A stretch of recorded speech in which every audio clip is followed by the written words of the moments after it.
धावे मन, आता कोटे धावे मन तुमचे चरण देखिलिया, भाग गेला सिन गेला अवगा झाला आनंद. प्रस्तुत प्राप्त प्रसंगी कीर्तन रूपी सेवेकरता घेतलेला अभंग. वैराग्याचे मूर्तिमंत पुतळे देऊ मान्य विश्वमान्य विश्वभूषण विश्वप्रिय चिन्मय स्वरूप असणारे छत्रपती शिवाजी महाराजांच्या आद्यगुरु जगद्गुरु तुकोबाराय यांचा 4 चरणाचा उत्कृष्ट असा सेवेकरता घेतलेला अभंग.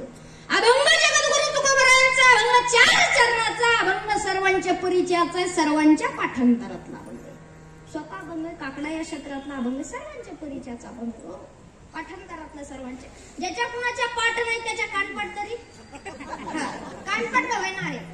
जेवढे भजनी मंडळ आपल्यामध्ये आहेत त्यांच्या तर सगळ्यांच्या पाठच आहे, पण ज्याच्या कुणाच्या पाठ नाही त्याच्या कानपाठ तरी आहे, आणि ज्याच्या कुणाच्या कानपाठ नाही त्याच्या ऐकण्यात तरी आहे. महाराज त्याच्या ऐकण्यात तर ना आहे, आणि ज्याच्या कुणाच्या ऐकण्यातही नाही कानपाठही नाही आणि पाठही नाही ते समजायचं चुकून भारतात जन्माला आलं ते पाकिस्तानचं होतं.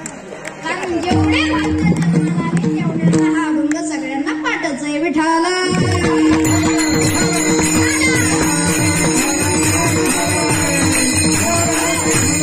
अभंगाद्वारे जगद्गुरु तुकोबाराय सांगतात देवाचं दर्शन झालं, आणि देवाचं दर्शन झाल्याच्या नंतर आता आमच्या जीवनामध्ये बदल झालाय. पण कुठल्या प्रकारचा बदल झालाय? अभंगाद्वारे जगद्गुरु तुकोबाराय चिंतन करतात. विठाला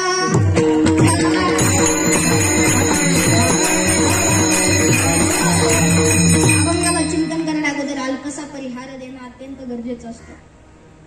सुंदर अशा प्रकारे भव्य दिव्य असं नियोजन. खरंच इथं आल्याच्या नंतर आनंद वाटायला.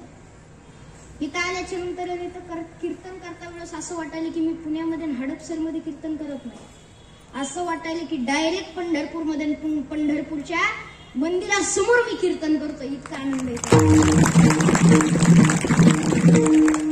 महाराज इथला आनंद, इथल्यासारखा आनंद दुसरीकडे कुठे नाही.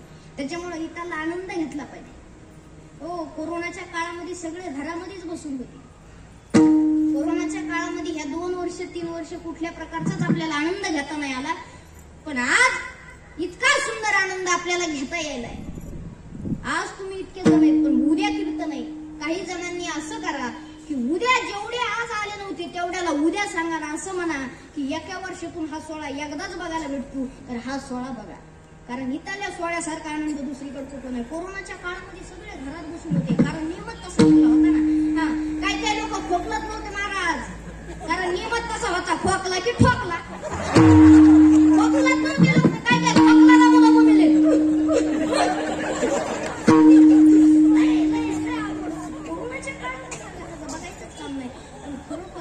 आनंद वाटायला. सुंदर अशा प्रकारे नियोजन सगळं. इथं जर बघितलं तर युवा कीर्तनकार कुणीच नाही. इथं जर बघितलं तर सगळे बाल कीर्तनकार आहेत बरं का. खरोखरच ह्या आमच्या सगळ्या बाल कीर्तनकारावर प्रमोद दादांचा आशीर्वादच. जागतिक बाल कीर्तनकार महोत्सव केला प्रमोद दादांनी बरं का. खरोखरच बाल कीर्तनकाराला, प्रत्येक बाल कीर्तनकाराला आमचे प्रमोद दादा सहकार्य करतात. ह्या प्रमोद दादासाठी एकदा जोरदार टाळ्या.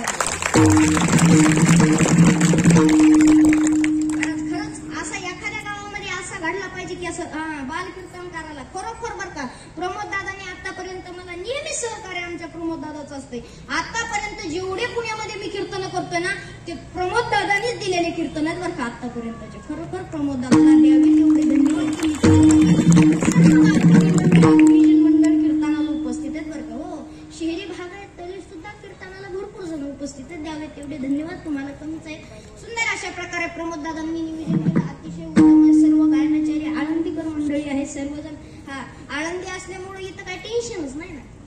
कारण आळंदी जर असली, आळंदीमध्ये म्हणजे ही एक अशी जशी साखर कारखाना असतो ना तसं एक आळंदी ही एक महाराजाची कारखानाच आहे. असं पावला पावला महाराज दिसेल तुम्हाला आळंदीमध्ये. खरोखरच आळंदीकर सर्व भजनी मंडळ आहेत. सुंदर अशा प्रकारे ज्यांचं वेळोवेळी मला मार्गदर्शन असतं तसे असणारे आमचे सोपान महाराज असतील त्यांनाही धन्यवाद. बऱ्याच वेळा आमचा योग आला पण मला तुम्हाला माहितीच आहे मला नावं ध्यानात राहते. वयाच्या मानाने होत आहे मला तसं.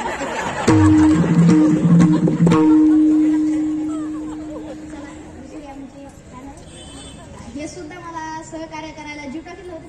जिटाकीला हे सहकार्य करायला होते बरं का. त्यांनाही धन्यवाद देतो. व तसेच सर्व आळंदीकर मंडळी पैसे नाही काढले, खरोखर आनंद आहे. खरोखर मला हे द्यावे तेवढे धन्यवाद तुम्हीच आहेत. व तसेच इकडे असतील काय बाबा सचिन महाराज असतील त्यांनाही धन्यवाद देतो. व तसेच छोटे महाराज असतील, हो बाल सगळे बालच झाले बरं का, त्यांनाही धन्यवाद देतो. विनेकरी सुद्धा बालच आहेत, त्यांनाही धन्यवाद. सर्व चौदार मामा तुम्हालाही धन्यवाद देतो. व तसेच पप्पाने सुद्धा बालच झाले. काय नाव बाबांचा? कृष्ण महाराज असतील, यांच्यासाठी एकदा टाळ्या वाजवा. कृष्ण महाराज असतील त्यांनाही धन्यवाद देतो. व तसेच माझ्यासोबत आलेले भरत महाराज असतील, पण नेहमी ज्यांचं मला वेळोवेळी मार्गदर्शन असतं तसे असणारे सरकटे महाराज असतील. आतापर्यंत गाडीमध्ये ह्यांच्याच होतो, पण आता नाव विसरलं. सरकटे महाराज असतील त्यांनाही धन्यवाद देतो. सर्व गावकरी मंडळी, हो मी सिटी मास्तर सुद्धा छान होतं. माझ्यासोबत आलेले सिद्धेश्वर महाराज असतील त्यांनाही धन्यवाद. माईक सिस्टीम सुद्धा अतिशय उत्तम आहे बरं का, तुम्हालाही धन्यवाद बरं का. नाहीतर काय गावाला गेलं तर महाराज कसं असते, कार्यक्रम मोठाले असतात पण माईक सिस्टीम बारकाली असते बरं का. काय गावाला गेलं तर माईक सिस्टीम मोठाली असते, कार्यक्रम बारकाली असते. पण इथं जर बघितलं तर दोन्ही सारखंच बरं का. हा माईक सिस्टीम बारकी असून काही उपयोगच नाही. काय कामच आहे का बरं ते? नाही ना मला बाई मोठीची करायची ऊस तोडी न्यायची काय उपयोग आहे का? उपयोगच नाही ना. सुंदर अशी माईक सिस्टीम सुद्धा सुंदर आहे, त्यांनाही धन्यवाद देतो. सर्व गावकरी मंडळी तुम्हाला सगळ्यांना धन्यवाद. कीर्तनाला सुरुवात विठ्ठलाला.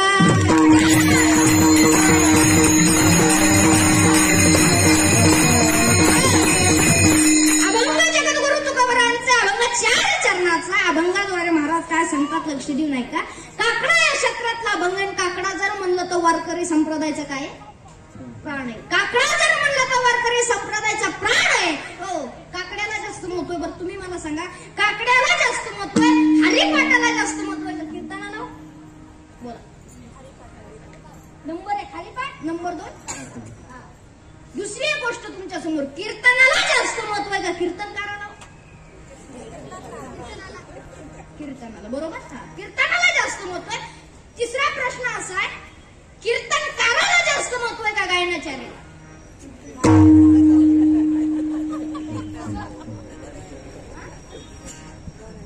बोला तर बरं का, मोकळं राहा, आनंदाने राहा. हा कारण इथल्या सारखं आनंद कुठं नाही. मोकळं राहायला पाहिजे. खाली लोटांगण मोकळं पटांगण, त्यात काही अडचण नाही.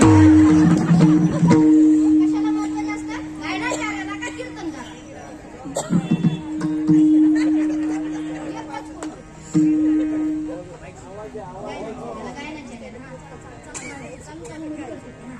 गायनाचार्याला महत्व आहे. विठाला विठाला.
नाही. आपल्या वारकरी संप्रदायामध्ये ज्ञानाला जास्त महत्व आहे का प्रामाणिकपणाला? बोला.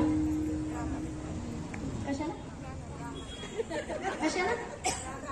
प्रामाणिकपणाला. बरोबर. हा ज्ञानाला जास्त महत्व नाही. ज्ञान भरपूर आहे पण काहीकडे प्रामाणिकपणा नाही. ज्ञान भरपूर आहे पण महाराज लोकांना अहंकार आहे, प्रत्येकाला काही आहे का नाही महाराज? बरोबर आहे. हो ज्ञान भरपूर आहे पण प्रामाणिकपणा आहे का नाही महाराज? पण जे ज्ञान आहे ते काही कामाचं आहे का? काय थोरपण जाळायचे. तुका म्हणे येते भजन प्रमाण, काय थोरपण जाळायचे. हो तुकाराम महाराज म्हणे हे जे ज्ञान नाही, ज्ञान भरपूर आहे पण हे ज्ञान काही कामाचं आहे का नाही? वारकरी संप्रदायामध्ये प्रामाणिकपणाला महत्व.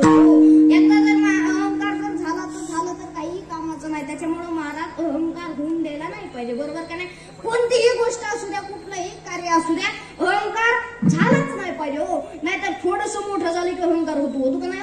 प्रत्येकाला होतो. थोडस मोठं झालं की अहंकार होतो पण अहंकार झाला नाही पाहिजे. म्हणतात ना गर्वाचे घर खाली. हो त्याच्यामुळे अहंकार नसला पाहिजे. ज्ञान आहे ना, तुकाराम महाराजांना बरं सांगतात हे जे ज्ञान आहे ना, हे ज्ञान कशाचं? कोडियाचे गोरेपण, तैसे अहंकारी ज्ञान. कोण फुटलेल्या माणसाचं गोरपण आहे म्हणले काय कामच आहे का? जेव्हा येईल तेव्हा जाऊ शकतं. तुमच्याकडे महापूर येतो का? महापूर आल्याच्या नंतर काय होतं? महापुरे झाडे जाते आणि तेथे लवाळे वाचत. महापूर आल्याच्या नंतर सगळं जात आहे, पण तिथं काय वाचत आहे? फक्त लवाळच वाचत आहे. आपल्याकडे ज्ञान नसू द्या, पण प्रामाणिकपणा असू द्या, आपल्याला लोक जवळ गेल्याशिवाय राहणार.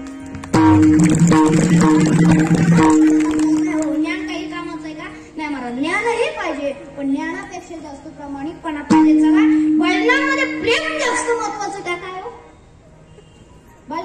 प्रेम जास्त महत्वाचं आहे. प्रेमाविन भजन, नाकाविन मोती आणि अर्थाविन पोती वाचणी. काय भजनामध्ये जर प्रेम नसलं तर काही कामाचं भजन नाही. हो महिला मंडळ, मस्ती भरपूर मोठी पण नाकच नाही, काय करायचं? काही कामाचं नाही महाराज, नाही. भरपूर मोठी नसली पण नाकच नसलं महाराज, त्याच्यामुळं काय पाहिजे? नाक पाहिजे. हो, आणि दुसरी गोष्ट म्हणजे पोटी वाचलेला इतका सुंदर आहे, इतका सुंदर आहे, पण त्याचा अर्थच कळत नाही. काय उपयोगाचं आहे का? नाही. त्याच्यामुळे महाराज म्हणतात प्रेमाविन भजन, नाकाविन मोती आणि अर्थाविन पोती वाचुनी काय विठाला.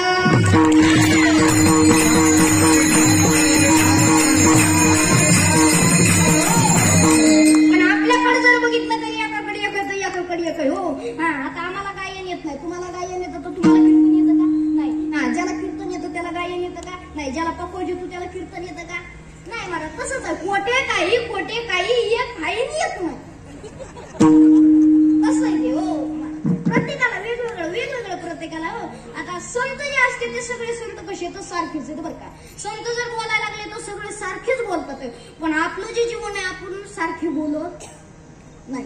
आपण सारखे बोलत नाही. आपल्यामध्ये कोटे काही एक नाही, पण संतांकडे सगळंच आहे बरं का. हो, आपली जर सत्तेची मीटिंग बसली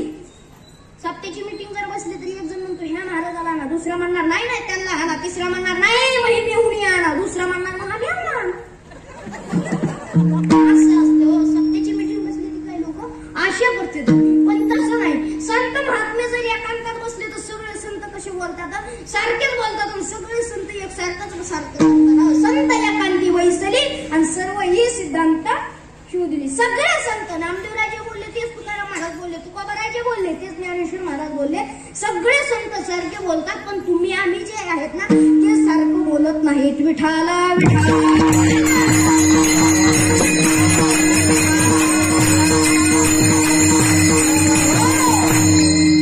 आपला विषय हा चाललाय, आपला मुद्दा हा चाललाय की जगद्गुरु तुकोबाराय म्हणतात देवाचं दर्शन झालं. देवाचं दर्शन झाल्याच्या नंतर आता आमच्या जीवनामध्ये अनुभव आलाय, पण कुठल्या प्रकारचा अभंगाचं? प्रथमच